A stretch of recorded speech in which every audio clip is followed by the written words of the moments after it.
কোনো এলাকায় যখন মাহফিল হয় তো সে এলাকার যুবকদের ভেতরেও ইসলাম এবং মাদ্রাসার প্রতি মহব্বত জাগ্রত হয়। কথা ঠিক না বেঠিক? মাহফিলগুলো কোনো রাজনৈতিক দলের না, কোনো রাজনৈতিক দলের পক্ষেও না, বিপক্ষেও না। মাহফিল রাজনীতির ঊর্ধ্বে, মাহফিল রাজনীতির ঊর্ধ্বে। ভালো করে বুঝবেন, মাহফিল ইসলামের বিষয়, রাজনীতির ঊর্ধ্বে। আমি প্রশাসন, রাজনৈতিক দলের নেতা তাদেরকেও বলবো, রাজনীতি করেন, কতটা নোংরা করেন, কতটা ভালো করেন, জবাব দেবেন জাতির কাছে, জবাব দেবেন আল্লাহর কাছে। মাহফিলগুলো আপনাদের রাজনীতি, আপনাদের দলাদলির চাইতে অনেক ঊর্ধ্বে। আপনাদের আল্লাহর দোহাই দিয়ে বলি, কোনো মাহফিলে আপনারা হস্তক্ষেপ করবেন না। আপনাদের আতঙ্কের জায়গা আমরা দূর করে দিচ্ছি। আমরা দায়িত্ব নিয়ে বলছি, আমরা সাম্প্রদায়িক সম্প্রীতিতে বিশ্বাসী। আমরা ইসলামের মূলনীতি জবরদস্তি করে কাউকে ইসলামে প্রবেশ করানো যায় না। এর উপর থেকে দায়িত্ব নিয়ে বলছি, আমাদের কোনো আলেম, আমাদের কোনো ছাত্র আতঙ্কের কারণ হবে না। কোনো সংখ্যালঘুদের উপর অত্যাচার তো দূরের কথা, তাদের দিকে বাঁকা চোখেও তাকাবে না। আপনারা কেন আতঙ্কিত হন? আর যদি আপনাদের মধ্যে কোনো দুষ্ট লোক থেকে থাকে, যেই দুষ্ট লোকেরা মনে করে একটা বাহানা দিয়ে দাও না মৌলবীদের মাহফিল বন্ধ করে, একটা বাহানা দিয়ে দাও না মৌলবীকে প্রশাসনের মোকাবেলায় দাঁড় করিয়ে, সেই দুষ্ট লোক চিহ্নিত করা আপনাদের দায়িত্ব। আপনারা যারা প্রশাসনে আছেন, আপনাদের দায়িত্ব। আমরা চাই না সেই দুষ্ট লোকদের কারণে আপনাদের সাথে আমাদের সম্পর্ক খারাপ হোক। তবে দুষ্ট লোকদের কথায় যদি মাহফিলে হস্তক্ষেপ করেন, আলেম ওলামাদের হয়রানি করেন, এর দায়িত্ব আপনাদেরকেই নিতে হবে। দুটো কথা আমি বলে দিয়েছি, ওয়াজ মাহফিল দেশে বন্ধ হবে না। ওয়াজ মাহফিলকে কেউ বন্ধ করতে পারবেও না। এদেশের প্রত্যেকটা ঘরের সঙ্গে ওয়াজ মাহফিলের সম্পর্ক আছে। প্রত্যেকটা মুসলমানের কালচার, এটা সংস্কৃতি একটা, যার মাধ্যমে শান্তির বার্তা পৌঁছে দেয়। ওয়াজ মাহফিল বন্ধ করার কোনোদিন অপচেষ্টা সার্থক হবে না। দুই, আমরা কোনোদিন আতঙ্কের কারণ নয়। রাসূল করিম সাল্লাল্লাহু আলাইহি ওয়াসাল্লাম আল আমিন উপাধিতে ভূষিত হয়েছিলেন। তোমরা একটু খোলা চোখে আমাদের দিকে তাকাও, খোলা চোখে আমাদের দিকে তাকাও। ইউরোপ, আমেরিকা, ভারতের চশমা লাগিয়ে নয়, তোমরা তোমাদের নিজের চোখ দিয়ে আমাদেরকে দেখো। দিল্লির চোখ দিয়ে নয়, ইসরায়েলিদের চোখ দিয়ে নয়, আমেরিকা ব্রিটিশদের চোখ দিয়ে নয়। আল্লাহর কসম, নিজের চোখ দিয়ে দেখলে তোমরা দেখতে পারবে আলেম ওলামারা দেশে শান্তি প্রতিষ্ঠা করতেছে, সাম্প্রদায়িক সম্প্রীতি প্রতিষ্ঠা করতেছে। আলেম ওলামাদের বয়ানে মাদকতা দূর হয়ে যাচ্ছে। আলেম ওলামাদের বয়ানে অশ্লীলতা, বেহায়াপনা, চুরি ডাকাতি কমে আসছে। এই সমাজ রাষ্ট্রে শান্তি প্রতিষ্ঠা হচ্ছে আলেম ওলামাদের নানা কাজে, নানা অবদানে। তাহলে কেন তোমরা আলেম ওলামাদেরকে আতঙ্কের কারণ মনে করো? আমি আশা করি আপনাদেরকে দুটা জিনিস আমি তুলে ধরতে পেরেছি। শেষ কথা আমি বলে যাই, এটা আমার ইমানের দাবি থেকে আমি বলে যাই। সারা বাংলাদেশে আমি বলতেছি, ফিলিস্তিনি ভাইদের উপরে জুলুম এবং নির্যাতন চলতেছে। এই তো গত কয়েকদিন যাবত ইহুদিবাদ, ইসরায়েলি এইভাবে বোমা বর্ষণ করতেছে। তারা পোড়া মাটি নীতি গ্রহণ করেছে, গাজাকে ধ্বংস করে দেবে, যাতে এখানে মুসলিমরা বসবাস করতে না পারে। বলবে যে হুজুর হামাস আক্রমণ করেছে। হ্যাঁ, হামাস তোমাদের সঙ্গে যুদ্ধ করেছে, তোমরা হামাসের সঙ্গে যুদ্ধ করো। ৭৫ বৎসর ধরেই তো তোমরা যুদ্ধ করতেছো। কখনো তোমরা আক্রমণ করো, কখনো তারা আক্রমণ করে।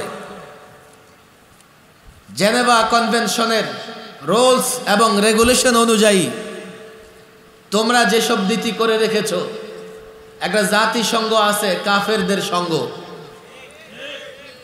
আজও পর্যন্ত মুসলমানদের স্বার্থে কোনো উদ্যোগ তারা গ্রহণ করতে পারে নাই। আর মুসলমানদের একটা OIC সংস্থা আছে, 57টা মুসলিম রাষ্ট্র মিলে, এগুলো সব মুনাফেক আর কাপুরুষ। OIC বানিয়ে পদ আর চেয়ার দখল করে বসে আছে। সত্যকে সত্য, কালোকে কালো, অন্ধকারকে অন্ধকার, মিথ্যাকে মিথ্যা বলার তাদের ক্ষমতা নাই। আন্তর্জাতিক যুদ্ধ নীতি একথাই বলে, যুদ্ধ করতেছে সোলজার, তোমরা সোলজাররা যুদ্ধ করো। প্রতিদিন এই পর্যন্ত গতকালের রিপোর্ট 1800 শিশু হত্যা করেছে ইসরায়েলিরা। 1800 শিশুরা যুদ্ধ করছে তোমাদের সঙ্গে। রাষ্ট্রের অবস্থান এটা আমরা জানি। অনেক জায়গায় আলেমরা না জানবার কারণে কেউ কেউ আলেমদের সংকীর্ণ জায়গায় নিয়ে যাওয়ার চেষ্টা করে, কোণঠাসা করবার চেষ্টা করে। বাংলাদেশ সহ আজ পর্যন্ত কোন মুসলিম রাষ্ট্র ইসরায়েলকে স্বীকৃতি দেয় নাই। বাংলাদেশ রাষ্ট্রের অবস্থান হচ্ছে ইসরায়েলের সঙ্গে কোনো কূটনৈতিক সম্পর্ক নাই, যার জন্য বাংলাদেশে তাদের কোনো দূতাবাস নাই, বাংলাদেশে তাদের কোনো রাষ্ট্রদূত নাই। বাংলাদেশের পাসপোর্ট নিয়ে, এটা বাংলাদেশে আগে পাসপোর্ট যে এই পাসপোর্ট দিয়ে ইসরায়েলে যাওয়া যাবে না। দুর্ভাগ্যবশত 21 সালে আমরা গ্রেফতার হওয়ার কিছুদিন পর, তুমি দেশদ্রোহী, তুমি রাষ্ট্রদ্রোহী, তুমি ইসলামদ্রোহী, তুমি যদি ইসরায়েলের পক্ষে অবলম্বন করে মতামত প্রদান করো, তোমার মতামত রাষ্ট্রের বিরুদ্ধে, ওলামায়ে কেরামের অবস্থান রাষ্ট্রের পক্ষে, ইসলামের পক্ষে, মানবতার পক্ষে, মানব অধিকারের পক্ষে, মানব অধিকারের পক্ষে, শিশু অধিকারের পক্ষে, নারীর অধিকারের পক্ষে, আলেমরা ন্যায়ের পক্ষে, ন্যায্যের পক্ষে। পরিষ্কার বলি, এই দেশের মাটিতে বসে ইহুদিদের দালালি করবে যারা, এদেশের মাটিতে বসে ইসরায়েলিদের দালালি যারা করবে, তাদের জন্য দেশ এতটাই উত্তপ্ত হবে, তারা এই দেশে থাকতে পারবে না।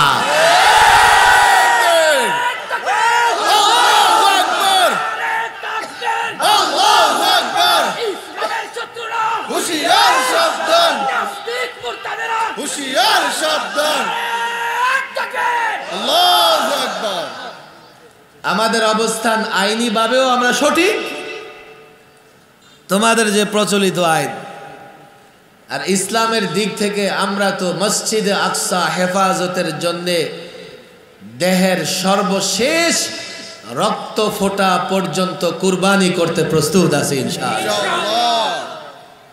আমাদের অবস্থান স্পষ্ট।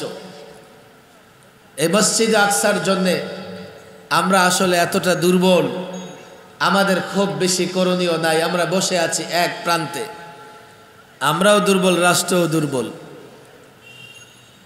তবে আল্লাহ তাবারক তাআলার কাছে আমি মনে করি এ ওলামাদের বেশি বেশি দোয়া করা দরকার, বেশি বেশি কান্নাকাটি দরকার।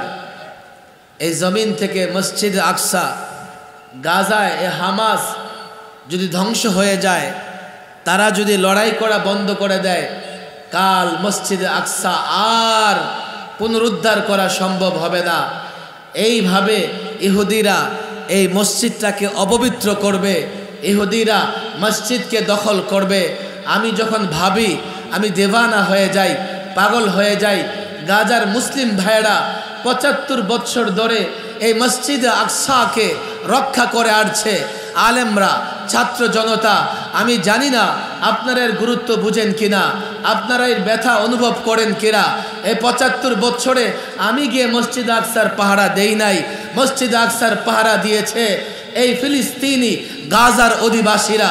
জানো, প্রতিনিয়ত নামাজ পড়তে যায়, নামাজ পড়তে দেয় না, জুমা পড়তে যায়, জুমা পড়তে দেয় না, তারাবি পড়তে যায়, তারাবি পড়তে দেয় না, মসজিদে আকসায় নামাজ পড়তে গেলে গ্রেফতার করে, মসজিদে আকসায় নামাজ পড়তে গেলে টেনে হেঁচড়ে বের করে দেয়।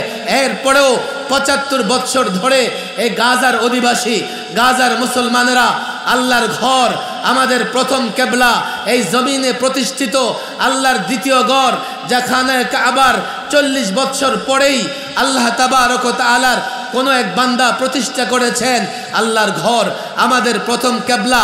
কে পাহারা দেবে? কে পাহারা দেবে? কে হেফাজত করবে? হামাস যদি শেষ হয়ে যায়, গাজার মুসলমানরা যদি শেষ হয়ে যায়, আমরা এর পরিণতি বুঝতে পারতেছি না। এজন্যই পরিষ্কার বলি, গাজাকে রক্ষা করবার জন্যে, হামাসকে রক্ষা করবার জন্যে, ফিলিস্তিনকে রক্ষা করবার জন্যে এই মিডিয়ার মাধ্যমে সকল দেশবাসী, রাজনৈতিক দল, সরকার, বিরোধী দল, ৫৭টা মুসলিম রাষ্ট্রের প্রধানের প্রতি আমার আকুতি, আমার নিবেদন, আমার বিনোদন, আমি তাদেরকে বলি এখনো আছে, আল্লাহর ঘর হেফাজতের জন্যে ঐক্যবদ্ধ হও। আল্লাহর ঘর হেফাজতের জন্যে প্রত্যেক দেশের সেনাবাহিনী, নৌবাহিনী, বিমান বাহিনীকে হস্তক্ষেপ করো। আল্লাহর কসম করে বলি, আল্লাহর ঘর যদি সংরক্ষিত না থাকে, আল্লাহর ঘর যদি হেফাজত না হয়, কাল যদি ইহুদিরা বাইতুল মুকাদ্দাস মসজিদ আকসাকে ধ্বংস করে, আল্লাহর কসম একটা মুসলিম রাষ্ট্র আল্লাহর গজব থেকে বাঁচতে পারবে না। এখনো সময় আছে। মসজিদ আকসাকে হেফাজত করবার জন্যে মুসলিম রাষ্ট্রগুলো মিলে একটা পদক্ষেপ নাও। বিবৃতি বক্তৃতা দিয়ে বাঁচতে পারবে না। মনে রেখো, মসজিদ আকসা ক্ষতিগ্রস্ত হলে কোন মুসলমান শাসকের জমিনের উপরে কোনো ইজ্জত মর্যাদা থাকবে না।